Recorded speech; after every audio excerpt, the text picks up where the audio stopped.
Bonjour à toutes et à tous, j'espère que vous avez passé de bonnes vacances et que vous allez bien. Pour cette reprise, je vous propose une découverte instrumentale. Voilà, on va voyager un petit peu.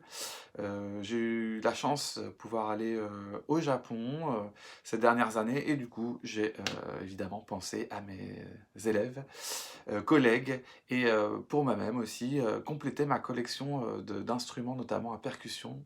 Voilà, des petits accessoires pratiques à ranger, dirons-nous.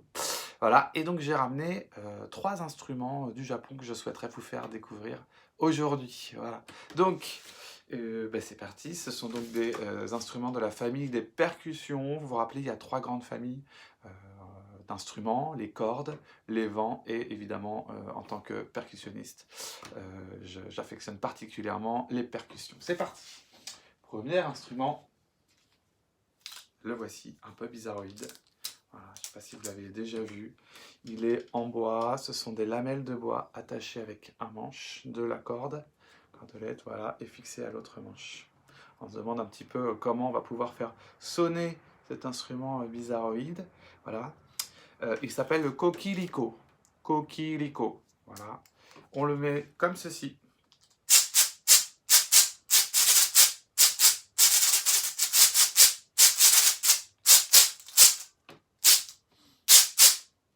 On essaie de tenir un rythme.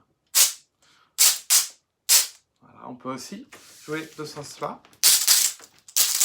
Et voilà. Mais normalement, on le met comme ça, au-dessus de la tête.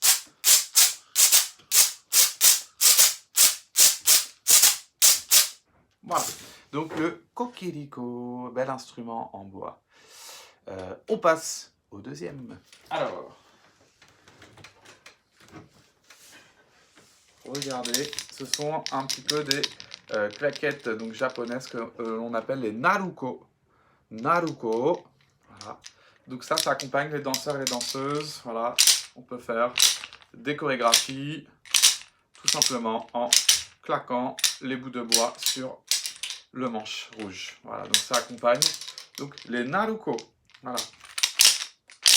Évidemment, je les ramènerai dès que possible en séance pour que vous puissiez les essayer. Tous les instruments que je vous ai fait découvrir, je les ramènerai dans la mesure du possible, si c'est transportable évidemment, pour qu'on puisse les essayer en direct.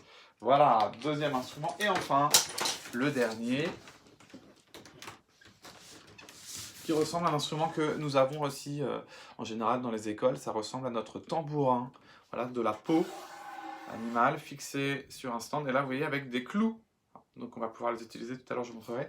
Donc ça c'est un petit tambourin japonais, donc un daiko, un wadaiko, les petits, vous savez, il y a les gros tambours japonais, j'ai eu la chance de pratiquer, qui demandent un entraînement intense.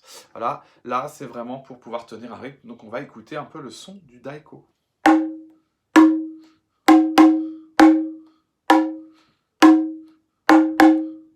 Selon où je vais taper, si c'est au centre, au milieu ou au bord, ça va pas être le même son.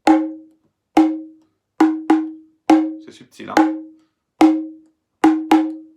Après, on peut s'amuser de gratter la baguette sur les clous que vous voyez.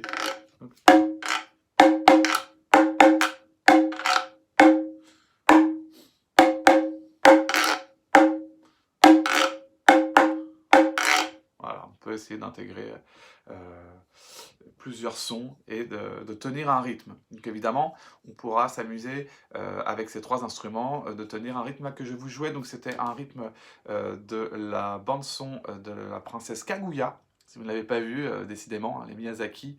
Alors pas Miyazaki, pardon, le studio Ghibli. Et là, c'est le compositeur Joe Hisaishi, les morceaux de piano que vous avez peut-être entendus ou écoutés. Voilà, je vous en enverrai d'autres d'ailleurs. Et ça, c'est un rythme qui fait partie du film Princesse Kaguya, je vous recommande vivement. Vous pourrez entendre toute une bande-son magnifique. Donc je récapitule. Nous avons vu le daiko, tambourin japonais. Ensuite, les claquettes japonaises qu'on appelle naruko. Voilà, les naruko. Et enfin, le kokiliko, voilà, en bois.